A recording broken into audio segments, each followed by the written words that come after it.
Heart Evangelista pinalayas ni Cheese Escudero sa kanyang bahay dahil sa nakakagulat nitong ginawa.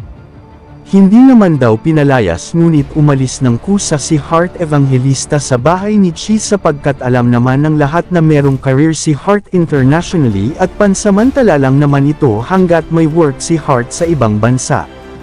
Isa din nga ito sa pinag-uusapan nila ni Heart at Cheese na hindi nila pinagkakaintindihan na naging sanhi na din ng kanilang di pagkakaunawaan. Maging si Cheese ay di na talaga mapipigilan ang desisyon ni Heart dahil para naman din ito sa kanya at sa kanyang career bilang isang modelo dahil alam ng lahat na maluho talaga si Heart pagdating sa mga gamit at kailangan din itong magtaguyod upang di mahusgahan ng iilang netizens.